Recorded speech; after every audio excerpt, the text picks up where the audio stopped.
सिदक और किज़ब ये जो दो आम तौर पे लफ्ज़ बोले जाते हैं। सिदक का माना होता है वाक़े के मुताबिक बात करना, किज़ब का माना होता है खिलाफ़ वाक़या बात करना।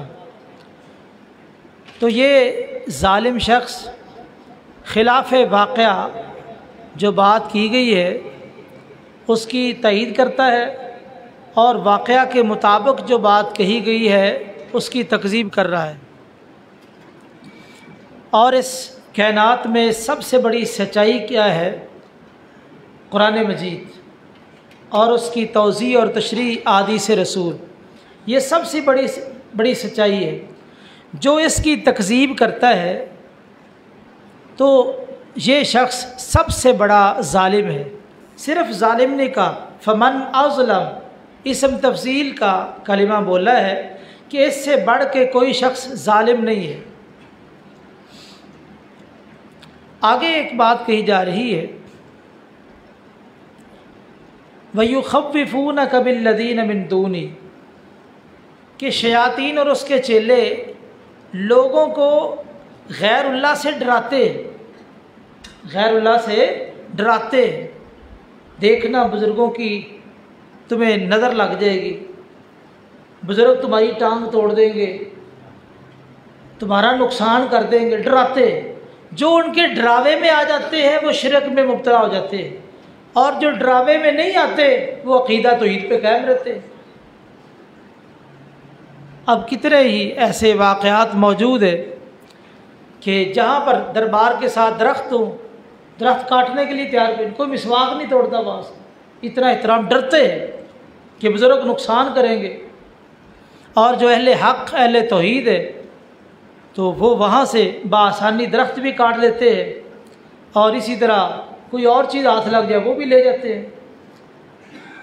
तो ये आज का तसव्वुर नहीं है, बड़ा पुराना तसव्वुर है। अंबिया के बारे में भी ये कहा गया, जनाब हूद को कहा गया था, ये हूद जो अक़ीदा तौहीद पेश करता है, मुशरिकों की मुखालफत, ये बुतों की मुखालफत करता है, असल में हमारे बुज़ुर्गों की बद्दुआ लग गई।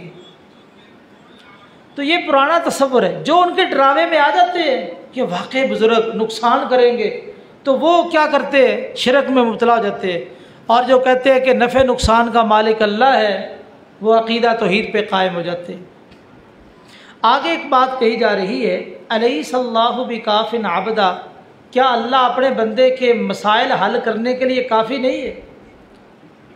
एक मुफस्सिर का बड़ा अच्छा तबसरा है, कहते हैं जो आदमी अपनी ज़िंदगी के तमाम अंदेशे ख़त्म करना चाहता है, तमाम किस्म के अंदेशे ख़त्म करना चाहता है, वो ये आयत पढ़ ले, अलैहिस्सल्लाहु बिकाफ़िन अब्दा, क्या अल्लाह अपने बंदे के लिए काफ़ी नहीं है?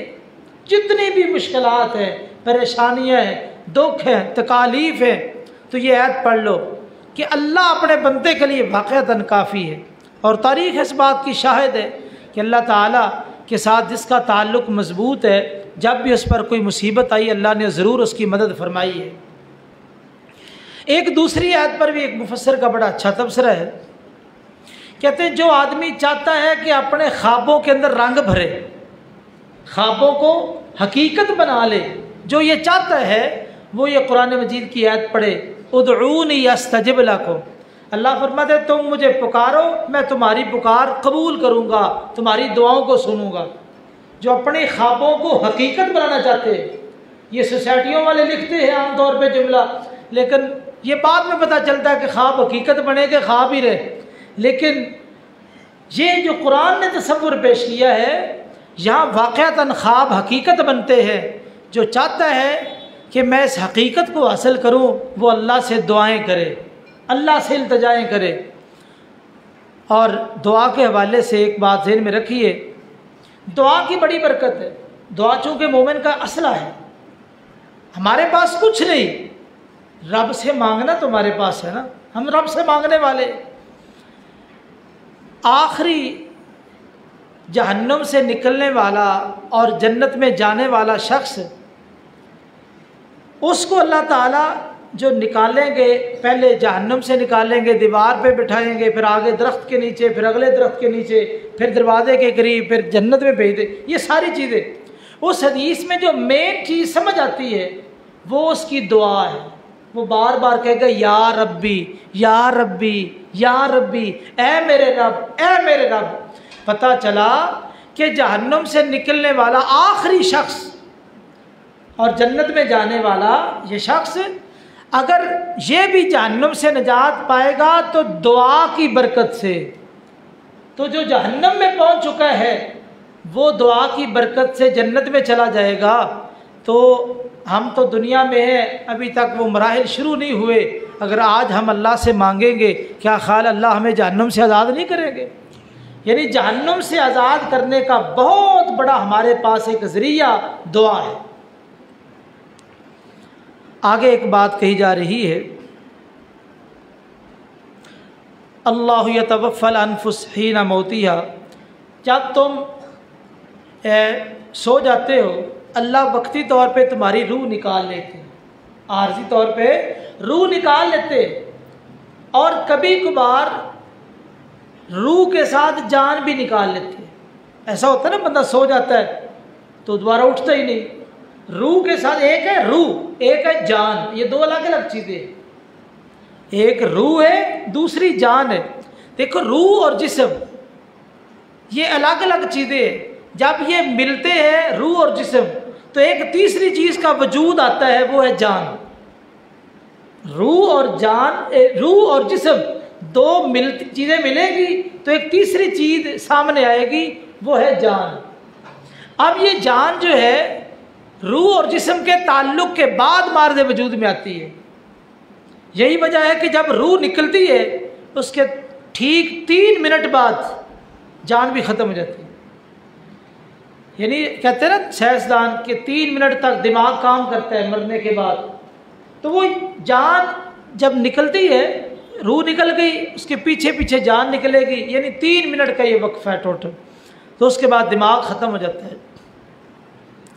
तो जो अल्लाह आर्जी नींद के बाद तुम्हें दोबारा ज़िंदगी दे देता है, तो क्या ख्याल है वो एक लंबी मौत के बाद लंबी ज़िंदगी नहीं दे सकता? यानी यहाँ से दलील पकड़ी गई आखिरत पे। आगे ये बात जिक्र की जा रही है, वबदा लहुम मिनल्लाहि मा लम यकूनु यहतसिबून। दुनिया में बेशुमार लोग अमल करते हैं।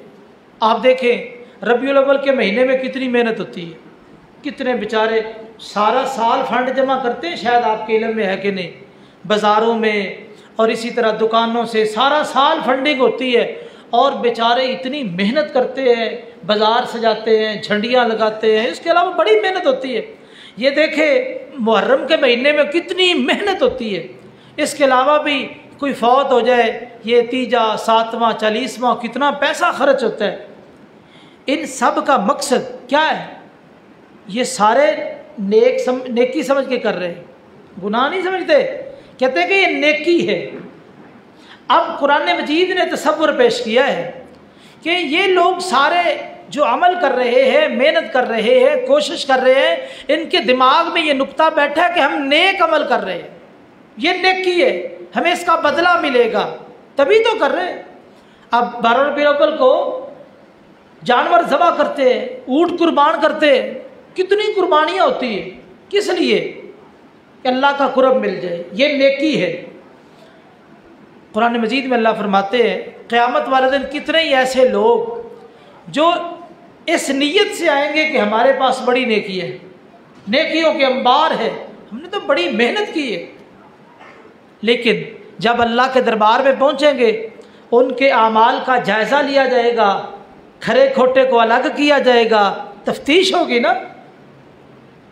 कबाड़ खाने में माल पड़ा हो तो क्या कबाड़िया क्या करता है? हर चीज़ को अलग अलग करता है। जो चीज़ें कारआमद है उनको अलग, जो चीज़ें नकमी है उनको अलग।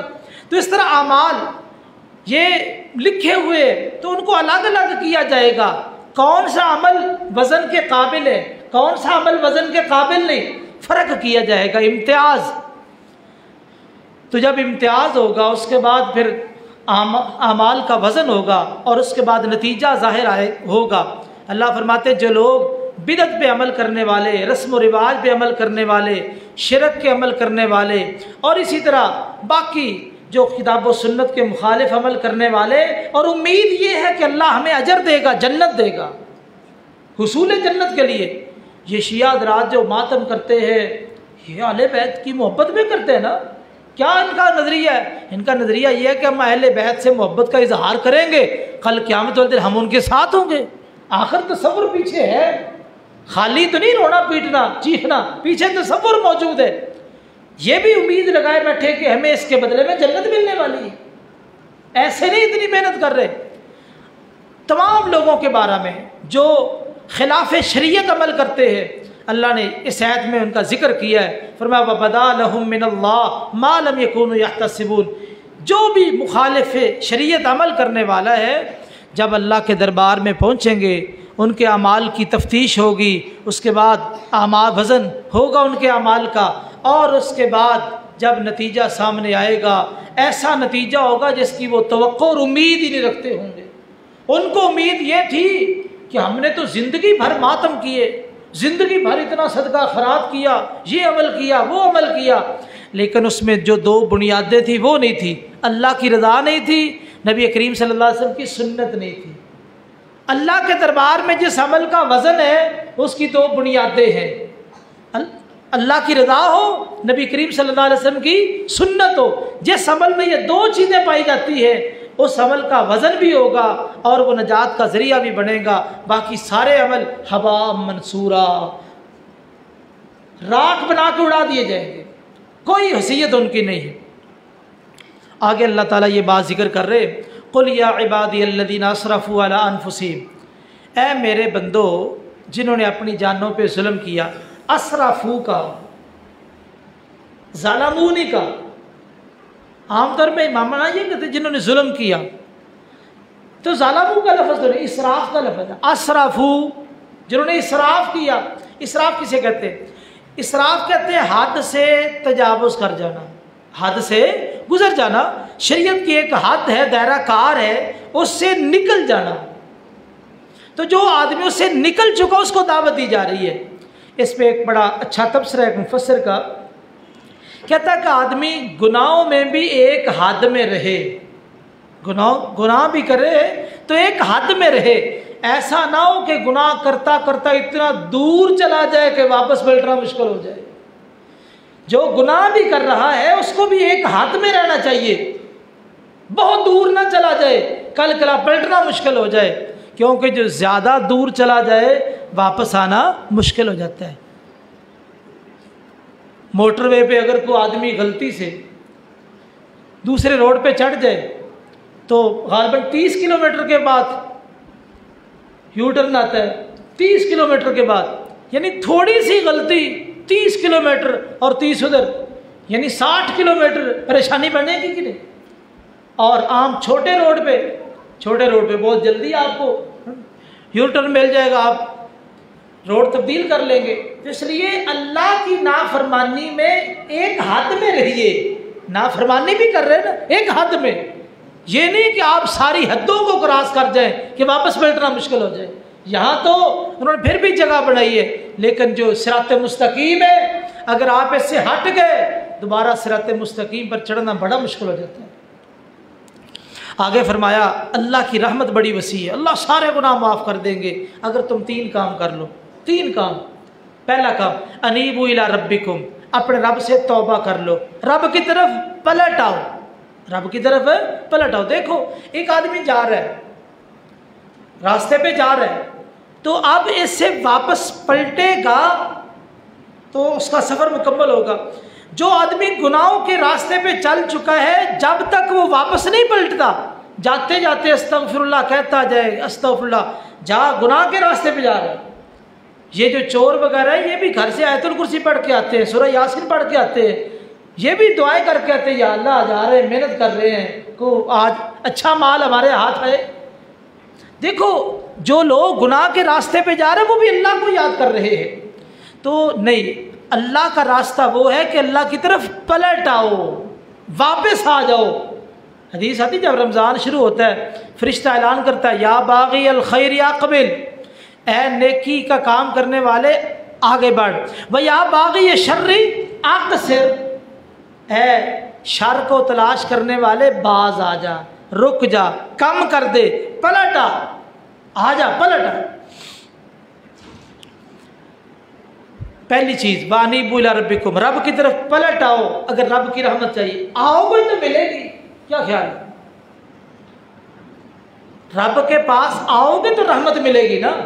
एक बंदा दूर दूर किनारे किनारे रहे उसको पानी मिलेगा?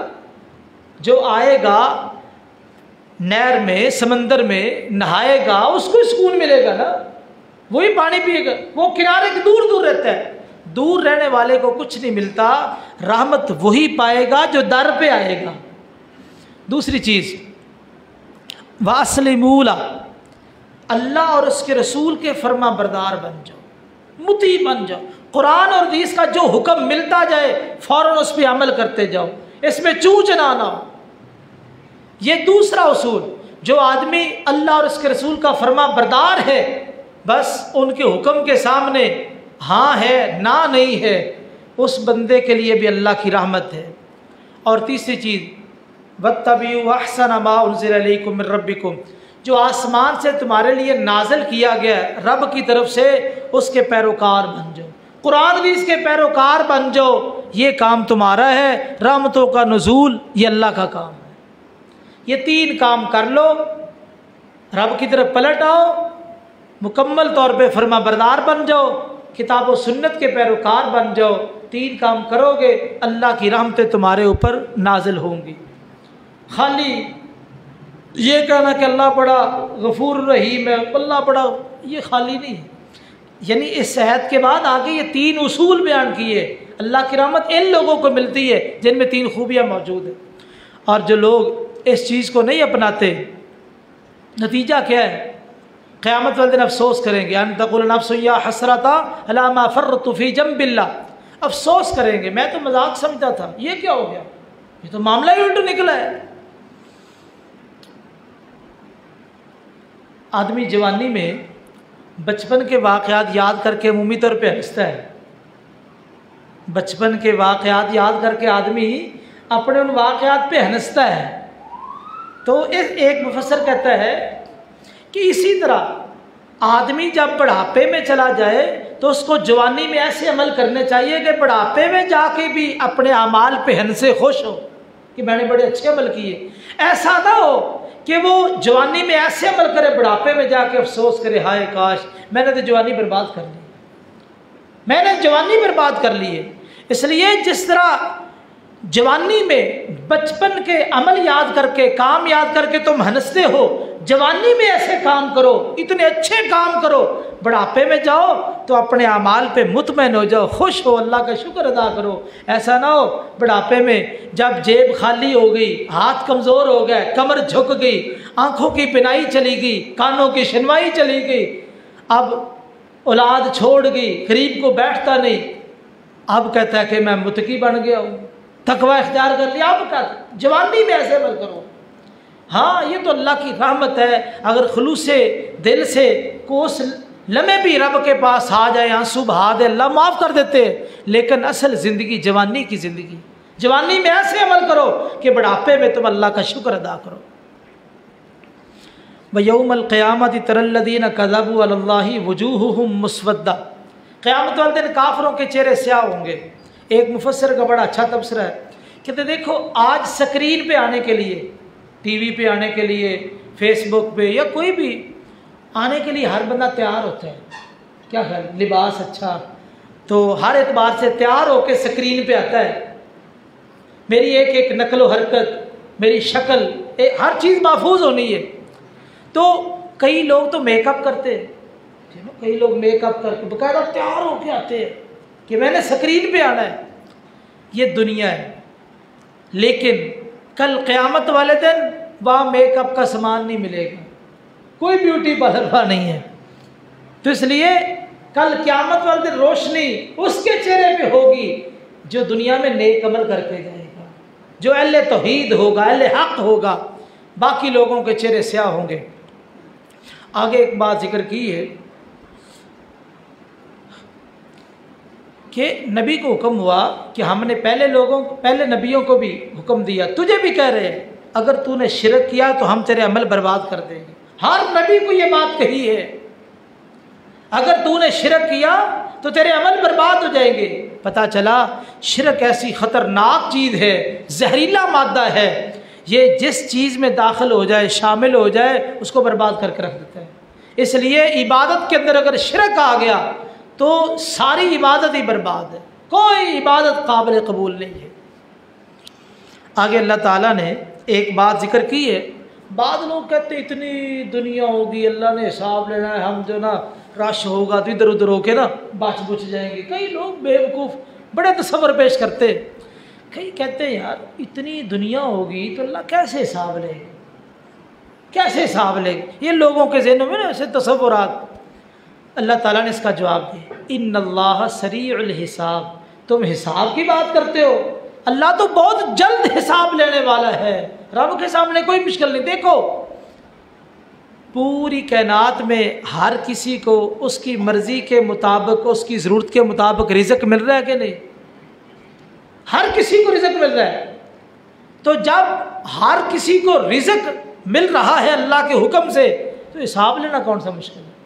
रिज़्क़ तभी मिल रहा है ना, अल्लाह को पता है कौन किस जगह पे है, उसको क्या चाहिए, उसकी क्या ज़रूरत है, क्या ग़िज़ा और खुराक है। तो इससे पता चला जो अल्लाह पूरी कायनात को ग़िज़ा दे रहा है, खुराक दे रहा है, और जो जो उसका तकाज़ा है वही खुराक दे रहा है, वो हिसाब लेने पे आएगा तो हिसाब भी झटपट में ले लेगा। आगे एक बड़ी अजीब बात, फ़िरौन जो है उसने कहा था मा उरीकुम इल्ला मा अरा। देखो जो बात मैं तुम्हें कहूँ बस तुमने वही अपनानी है, कोई और नहीं। फ़िरौन कहने लगा अपनी कौम को, जो मैं तुम्हें नुक्ता नज़र दूँ ना, तुमने बस उसी नुक्ता नज़र को अपनाना है, उसके अलावा कोई बात नहीं सोचनी। जितने जाबर बादशाह दुनिया में गुजरे हैं ना, उनका यही अंदाज़ होता है कि बस जो मैं कह दूँ सारी अवाम उसी तरह कहे। जिस तरह पूरी कौम ने नारा लगा दिया नया पाकिस्तान, तो बन गया नया पाकिस्तान। ये हुक्मरानों का हर दौर में अंदाज रहा है। ये 9/11 के बाद बुश ने कहा था कि जो हमारा मुआविन नहीं है, हमारा साथ नहीं चलेगा, वो हमारा मुखालिफ है। ये बुश ने अलैलान कहा था, अखबारात में छपा था, जो हमारा मुआविन हमारे साथ नहीं चलेगा, खामोश भी है तो हम उसका अपना मुखालिफ समझेंगे। तो ये जाबर बादशाहों की हमेशा से सुन्नत चली आ रही है कि वो अपनी राय को अवाम उन्नास पे ठोसते हैं। ये जाबर बादशाहों की अलामत है। आगे जो मोमिन आले फ़िरौन में से था, उसने एक बात कही, वउफ़व्विज़ु अम्री इलल्लाह। जब उसने अपनी हकीकत को ज़ाहिर कर दिया तो कहा मैं अपना मामला अल्लाह के सुपुर्द करता हूँ, तो मुझे जो नुकसान पहुँचाना चाहते हो पहुँचा लो। इसके फ़ौरन बाद अल्लाह ने कहा फ़वक़ाहुल्लाहु मिन सय्याति मा मकरू। उसके ख़िलाफ़ जितनी चालें साजिशें की गई अल्लाह ने उसको बचा लिया, अल्लाह ने उसको बचा लिया, महफूज कर लिया। इस पर मुफस्सिर का तबसरा है, कहते मुझे ताज्जुब होता है उस आदमी पर जिसके ख़िलाफ़ मुआशरे में साजिशें हो रही है, लोग उसके ख़िलाफ़ मकरो फ़रेब कर रहे हैं, और वो ये ऐत नहीं पढ़ता वउफ़व्विज़ु अम्री इलल्लाह कि मैं अपना मामला अल्लाह के सुपुर्द करता हूँ।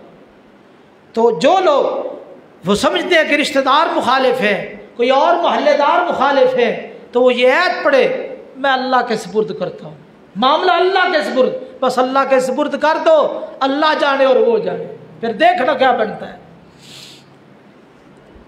आगे ये बात जिक्र की जा रही है, फ़स्तक़ीमू इलैहि वस्तग़फ़िरू, इस्तिक़ामत इख्तियार करो और इस्तिग़फ़ार करो। इस्तिक़ामत कहते हैं, इस्तिक़ामत ये रूह जो इबादत है ना, इसकी रूह को कहते हैं, इबादत की रूह को इस्तिक़ामत कहते हैं। देखिए एक खाली नमाज, एक है खुशू खुजू वाली नमाज। ये जो खुशू है ना, इसको इस्तिक़ामत कहते हैं। तो दीन का ये खुलासा और मगज़ है, डट जाना, पक्के हो जाना और दीन पे अमल करना मजबूती के साथ। अल्लाह कहते हैं इस्तिक़ामत इख्तियार करो और इस्तिग़फ़ार करो। इस्तिक़ामत और इस्तिग़फ़ार को जोड़ दिया गया। क्या मतलब? तुम अपनी तरफ से दीन पे इस्तिक़ामत करते जाओ, अगर कोई कोताही रह जाए तो साथ साथ इस्तिग़फ़ार भी करते जाओ। एक मुफस्सिर का बड़ा मुख्तसर तबसरा है, कहते ग़िज़ाउल इस्तिक़ामति अल इस्तिग़फ़ार। इस्तिक़ामत की ग़िज़ा इस्तिग़फ़ार है। इस्तिकामत की ग़िज़ा इस्तिग़फ़ार है, अमल भी करो साथ इस्तिग़फ़ार भी करो। आगे एक बात जिक्र की है कौम आद के बारे में, वो कहते मन अशद्दु मिन्ना क़ुव्वा, हमसे बड़ा कौन है। जब कोई आदमी तकब्बुर करता है ना, थोड़ा सा फूल जाता है। तकब्बुर करने वाला थोड़ा सा मुंह फुलाता है, अपने आप को फुला लेता है। और इसी तरह जो है ना, जिस तरह बंदे काटन पहन के माया लगी हो तो क्या सूरत हाल होती है, इस तरह हमसे बड़ा ताकतवर कौन है, फूल गए। एक मुफस्सिर का तबसरा है, कहते मन तारा मनिन तफाखा तारा, जो भी फूला उड़ गया। गुब्बारा है ना, जब तक उसमें आप वो गैस या हवा नहीं डालते वो पड़ा रहता है, अगर उसमें आप हवा डाल दे उड़ जाता है। तो मनिन तफाखा तारा, जो भी फूला है वो उड़ गया।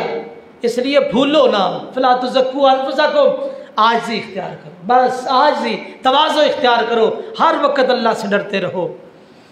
आगे एक बात जिक्र की जा रही है, इन्नल्लज़ीना क़ालू रब्बुनल्लाह सुम्मा इस्तक़ामू, जिन लोगों ने कहा रब्बुनल्लाह फिर उस पर पक्के हो गए। इस पे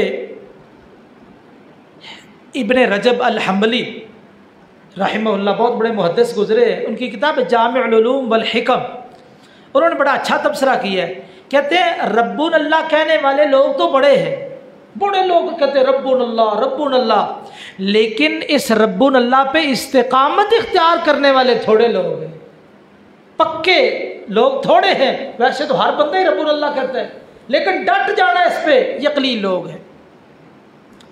और आगे फरमाया कि जो इस पे कायम हो गए उनके लिए खुशखबरी है। खुशखबरी के हवाले से एक मुफस्सिर का तबसरा है कि मौत के वक़्त खुशखबरी है, और फिर कब्र में खुशखबरी है, और फिर हशर में खुशखबरी। 3 मुकामात खुशखबरी के। आगे कुरान मजीद की सिफ़त ज़िक्र की जा रही है अज़ीज़, व इन्नहु लकिताबुन अज़ीज़, अज़ीज़ इज़्ज़त से है। इससे पता चला जो इस कुरान के साथ जुड़ जाए अल्लाह उसे इज़्ज़त अता कर देते हैं। जो कुरान से जुड़ जाए अल्लाह उसे इज़्ज़त अता कर देते हैं। आज देखिए जो लोग ज़ाकिर नाइक को आप में से शायद किसी ने ना देखा, मुलाकात ना की हो, बस टीवी पे देखा है या स्क्रीन पे देखा है, लेकिन मोहब्बत है कि नहीं। मेरा रबानी साहब, उनसे हमारी बाकायदा मुलाकात नहीं, मोहब्बत है। अब जो आइमा हरमैन है, हम उनसे मुलाकात नहीं की, लेकिन मोहब्बत है। किस बिना पे? वो कुरान पढ़ने वाले, कुरान के साथ ताल्लुक़ है, दीन के साथ ताल्लुक़ है, हमें उनके साथ मोहब्बत है। तो इन्नहु लकिताबुन अज़ीज़, ये इज़्ज़त वाली किताब है, जो इसके साथ जुड़ जाए अल्लाह उसे भी इज़्ज़त अदा कर देते हैं। और दूर ना जाइए, ये जो कागज़ पे कुरान छपा है ना, कागज़ तो कागज़ ही है ना, तो आप कुरान की वजह से कागज़ की भी इज़्ज़त कर रहे हैं। जो गत्ता बाहर लगा है वो कुरान तो नहीं, क्या जो गत्ता बाहर लगा कुरान तो नहीं, लेकिन आप उस गत्ते की भी इज़्ज़त करते हैं। क्यों? कुरान के साथ जुड़ गए।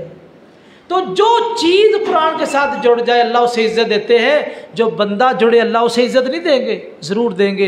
इसलिए अगर दुनिया में इज़्ज़त चाहते हो उसका एक ही रास्ता है, इस कुरान के साथ जुड़ जाओ, अल्लाह दुनिया जहान की तमाम इज़्ज़तें अता फरमा देंगे। अल्लाह ताला से दुआ है कि अल्लाह ताला दीन को समझने की और अमल की तौफीक नसीब फरमाए।